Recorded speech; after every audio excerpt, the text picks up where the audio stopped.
Hello, नमस्कार जी। स्वागत है आपका अपलर्न ई क्लासेस पे। कल की क्लास में मैंने आपको बताया था नेचर ऑफ रूट्स के बारे में, मूलों की प्रकृति। ठीक है, आज उन्हीं पे बेस्ड कुछ क्वेश्चंस देख लेते हैं। क्वेश्चन आपके सामने है, समीकरण के मूलों की प्रकृति बताइए। नेचर ऑफ रूट्स बताना है। ठीक है, पहला क्वेश्चन देखते हैं। X square minus 4x plus 3 equals to 0। ठीक है, आपका क्वेश्चन यही है, एक्स स्क्वायर माइनस का 4x प्लस 3 इक्वल्स टू 0। तो देखो, नेचर ऑफ रूट्स बताने से पहले हम क्या करते हैं, जो भी क्वाड्रेटिक इक्वेशन आपको दी जाए उसका कंपैरिजन जनरल इक्वेशन से कराते हैं। ठीक है, a x square plus b x plus C equals to 0। ठीक, तो यहाँ पे ए बराबर क्या मिला, एक्स स्क्वायर का कोफिशिएंट जो होता है वही तो ए होता है।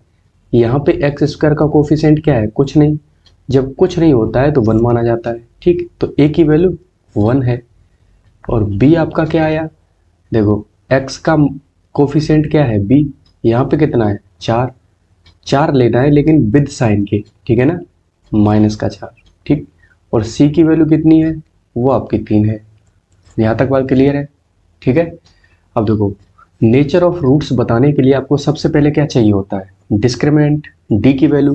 ठीक, विविक्त कर निकालेंगे, वो कैसे निकलता है, बी स्क्वायर माइनस 4ac। क्या आपको फॉर्मूला पता है? चलिए अब वैल्यू रख देते हैं, -4 का होल स्क्वायर -4 इंटू 1 इंटू 3। ठीक है, 4 का वर्ग करेंगे कितना, 16 -12। ये देखो कितना आ गया, 4। ठीक है, डी की वैल्यू आपकी 4 आ गई। अगर 4 आई है तो क्या ग्रेटर देन 0 है ये? बिल्कुल है। ठीक, अब ग्रेटर देन 0 है यानी कि डी हमारा पॉजिटिव हो गया। तो देखो, पॉजिटिव होने पे क्या बताए थे रूट्स, रियल एंड अनइक्वल। ठीक, ये तो आपका पॉजिटिव होने पे बताया था, लेकिन पॉजिटिव होने पे मैंने आपको दो चीजें बताई थी। ठीक है, दो कंडीशन निकल के आई थी। अगर डी हमारा परफेक्ट स्क्वायर बनना है तो साथ ही साथ आपका रेशनल भी हो जाता है। क्या हो जाता है, रेशनल, यानी कि आपके मूल जो होंगे ना वो वास्तविक होंगे। ठीक, और असमान होंगे, और साथ ही साथ परिमेय भी होंगे। ठीक, ये 3 चीजें आपके आएंगी। यहाँ तक बात क्लियर है। ऐसे ही क्वेश्चन नंबर दूसरा है आपका, इसको भी जब आप कंपैरिजन कराएंगे तो ए की वैल्यू देखो कितनी आएगी, आप कह सकते हैं 3, बी की वैल्यू 2, सी की वैल्यू 1। ठीक है, सबसे पहला काम डी निकालो। डी की वैल्यू क्या होती है, फॉर्मूला क्या होता है, बी स्क्वायर माइनस 4ac। रख दो, बी की वैल्यू 2, 2 का वर्ग 4 माइनस 4 इंटू 3 इंटू 1। ठीक है, 4 माइनस 12 क्या आया, -8। डी की वैल्यू -8, इसका मतलब क्या है, डी हमारा लेस देन 0 है। लेस देन 0 है मतलब नेगेटिव है, और नेगेटिव जब भी होता था तो हमने क्या बताया था कि रूट्स जो होंगे वो आपके इमेजिनरी होंगे, बताया था, इमेजिनरी। इसी को बोल सकते हैं नॉट रियल। ठीक है, काल्पनिक या वास्तविक नहीं। यहाँ तक बात क्लियर है। तो ये तो आप बता पाएंगे कि नेचर ऑफ रूट्स अगर पूछा जाए तो आपको इसी तरीके से निकालना है। तो सबसे पहला काम आपको ये करना है कि जनरल इक्वेशन से आप कंपैरिजन कराएंगे, वहाँ से ए बी सी जो आपको मिलेगा उससे फिर आप डी डिस्क्रिमिनेंट निकालेंगे।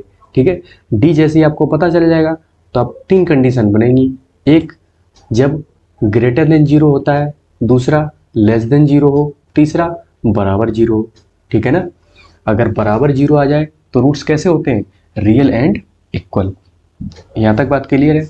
चलिए आगे देख लेते हैं। अब देखो, इसी पे बेस्ड क्वेश्चन कैसे पूछे जाते हैं। के का वह मान ज्ञात कीजिए जिससे समीकरण के एक्स स्क्वायर -5x प्लस के इक्वल्स टू 0 के मूल बराबर हैं, यानी कि रूट्स हमारे कैसे हैं, इक्वल। देखो, सबसे पहला काम क्या, सबसे पहला काम ये है कि हम जनरल इक्वेशन से इसको कंपैरिजन कराएं। यही थी जनरल इक्वेशन। ए की वैल्यू आपकी क्या आई, तो आप कह सकते हैं ए बराबर के है, और बी बराबर -5 है, सी बराबर के है। यहाँ तक बात क्लियर है। मूल बराबर है यानी कि अगर रूट्स बराबर है तो कंडीशन हमारी क्या थी, d बराबर 0 होना चाहिए। भाई रूट्स इक्वल होने पे क्या बताया था, d इक्वल्स टू 0, वो कंडीशन मैंने लगा दी। अब d का फॉर्मूला क्या होता है, B square minus 4ac equals to 0। फटाफट वैल्यू रख देते हैं। अब b की वैल्यू क्या है, -5। -5 का वर्ग करेंगे, देखो वर्ग किसी भी संख्या का किया जाए, चाहे वो माइनस हो चाहे प्लस हो, ऑलवेज पॉजिटिव होता है, ठीक है। तो 5 का वर्ग 25 माइनस 4 इंटू ए की वैल्यू कितनी है के, और सी की वैल्यू वो भी के, इक्वल्स टू 0। समझना बात को। माइनस का 4k² हो गया इक्वल्स टू माइनस का 25, ठीक है। माइनस से माइनस कैंसिल, k² की वैल्यू क्या आपके पास 25/4 होगी। यहाँ से अगर हम k निकालना चाहें तो क्या होगा, रूट चढ़ाएंगे तो प्लस माइनस 25/4, यानी कि k की वैल्यू आपकी ±5/2 आ गई। यहाँ तक बात क्लियर है। तो आपकी k की दो वैल्यू आएंगी, ठीक है। एक तो होगी आपकी प्लस में 5/2 और एक होगी माइनस में 5/2, ठीक है। मतलब k की ये दो ऐसी वैल्यू हैं जिनको अगर आप इस इक्वेशन में रखेंगे तो इसके रूट्स इक्वल हो जाएंगे। मतलब d अगर आप निकालेंगे, k की वैल्यू कोई भी आप रख लेना इसमें और फिर d निकालना, तो आपका हमेशा और हमेशा क्या आएगा, 0। यहाँ तक बात क्लियर है, ठीक है। तो ऐसे भी क्वेश्चन पूछे जाएंगे। चलिए आगे देख लेते हैं। तो इससे पहले की क्लास में मैंने आपको श्रीधराचार्य का फॉर्मूला बताया था, वो क्या था, x equals to minus B plus minus under root B square minus 4ac upon 2a, ठीक है। क्वाड्रेटिक इक्वेशन के दो रूट होते हैं, जिसमें मैंने एक माना था अल्फा और एक माना था बीटा। यहाँ तक बात क्लियर है। अल्फा देखो क्या निकल के आया था, अल्फा के लिए हमने प्लस वाली वैल्यू ले ली थी, तो B square minus 4ac upon 2a, और बीटा के लिए हमने माइनस वाली वैल्यू ले ली थी, B square minus 4ac upon 2a। इतनी बात तो आपको समझ आई होगी। चलिए अब हम क्या करते हैं, इन रूट्स को एक बार ऐड कर देते हैं, ठीक है। देख लेते हैं ऐड करने से क्या आता है, -b plus under root B square minus 4ac upon 2a plus minus का b minus under root B square minus 4ac upon 2a, ठीक है। देखो एलसीएम आपका 2a और 2a दोनों में इक्वल है, तो ऊपर वाली संख्या एज इट इज लिख दीजिए आप, B square minus 4ac plus minus minus हो जाएगा, b माइनस रूट में बी स्क्वायर माइनस 4ac और होल अपॉन 2a। तो देखो ये प्लस की संख्या है, ये माइनस की, आपस में कैंसिल आउट। चलिए माइनस का भी ये है और माइनस का भी ये है, दोनों आपके ऐड हो जाएंगे, माइनस का 2b अपॉन 2a, ठीक है। ये दो से दो कैंसिल, इक्वल्स टू आपका क्या आया, माइनस का b अपॉन a, ठीक है। आपकी इक्वेशन देखो क्या थी, ax² plus bx plus c, यही आपकी जनरल इक्वेशन थी, ठीक है। इसी के हमने आपके रूट्स बताए थे निकालना, अल्फा और बीटा। ये बात समझ में आई आपको। अब समझते हैं, x का कोफिशिएंट क्या है, b, और x² का कोफिशिएंट क्या है, a। तो क्या हम यहाँ पे लिख सकते हैं माइनस x का गुणांक बट्टे x² का गुणांक। यहाँ तक बात क्लियर है, और माइनस आपका बाहर रहेगा। तो अगर हम इन दोनों रूट्स का समेशन देखें, ठीक है, सम ऑफ रूट्स अगर करते हैं तो आपका फॉर्मूला क्या बनता है, -b/a। यहाँ तक बात क्लियर है। और वो -b/a है क्या, b जो है आपका x का गुणांक है और a क्या है, वो x² का गुणांक है, ठीक। तो चीज़ें कैसे आई, ये आपको समझ आ रहा है, ठीक है। इसी तरीके से अब हम देखते हैं इसका मल्टीप्लिकेशन, प्रोडक्ट ऑफ रूट्स बोल सकते हैं, प्रोडक्ट ऑफ रूट्स, ठीक है। क्या होगा, अल्फा इंटू बीटा। चलिए माइनस का b प्लस रूट में B square minus 4ac upon 2a into minus का b minus root B square minus 4ac upon 2a। यहाँ तक बात क्लियर है।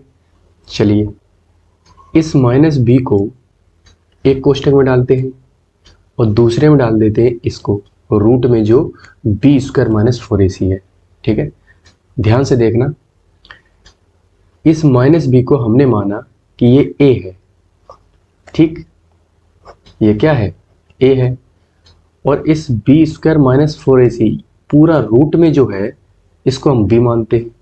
ठीक है, तो जरा देखने की कोशिश करें, a प्लस बी और a माइनस बी, क्या इसमें वर्गांतर का फॉर्मूला लग रहा है? क्या होता है, a plus B, a minus B, क्या आपका a square minus B square होता है? यहाँ तक बात क्लियर है, ये आपको याद है। चलिए सेम फॉर्मूला आप लगा दीजिए, a स्क्वायर यानी कि माइनस बी का स्क्वायर माइनस बी स्क्वायर यानी कि रूट में जो भी संख्या है बी स्क्वायर माइनस 4ac इसका होल स्क्वायर अपॉन 2a ये है, 2a ये है, तो 4a स्क्वायर हो जाएगा। ठीक है, चलिए जरा देख लेते हैं, बी स्क्वायर ये हो गया माइनस, इससे क्या होगा, आपका रूट कैंसिल हो जाएगा। ठीक है, ठीक है, इस स्क्वायर से रूट आपका कैंसिल हो गया, तो बचा क्या, B square minus 4ac upon 4a square. ठीक, अब देखो हमने क्या किया, बी स्क्वायर माइनस माइनस का मल्टीप्लाई इस कोष्टक में कर दिया, इस माइनस का मल्टीप्लाई इस वाले से होगा तो क्या हो जाएगा, ये प्लस बना देगा। कितना, 4ac अपॉन 4a स्क्वायर। ठीक है, इस बी स्क्वायर से ये बी स्क्वायर कैंसिल। ठीक है, ए स्क्वायर का ये एक ए कैंसिल और ये 4 से 4 कैंसिल, तो बचा क्या, c बाई ए। ठीक है, चलिए जनरल इक्वेशन आपकी थी ए एक्स स्क्वायर प्लस का B x plus C equals to 0। ठीक है, इसमें जरा सी बताएं क्या है, तो आप बोल सकते हैं कांस्टेंट टर्म अपॉन ए क्या है, कोफिशिएंट ऑफ एक्स स्क्वायर, यही तो है आपका। इसी को आप हिंदी में बोलें अचर पद बट्टे एक्स स्क्वायर का गुणांक। ठीक है, तो देखो प्रोडक्ट ऑफ रूट्स का आपका डायरेक्ट फॉर्मूला क्या होता है, सी बाई ए, इसी को बोलते हैं constant term upon coefficient of x square. यहाँ तक बात क्लियर है। ठीक है, अचर पद बट्टे एक्स स्क्वायर का गुणांक। तो ये आपके दो फॉर्मूले बनते हैं, एक तो होता है sum of roots alpha plus beta और दूसरा बनता है product of roots alpha into beta. ये फॉर्मूले आपको अच्छे से आने चाहिए। ठीक है, क्योंकि अगली क्लास में इन्हीं पे बेस्ड हम क्वेश्चन कराने वाले हैं। ठीक है, तो product of roots, sum of roots, इन चीज़ों को आप अच्छे से समझ लें और क्लास की प्रैक्टिस अच्छे से करें। मिलते हैं अगली क्लास में, तब तक के लिए धन्यवाद।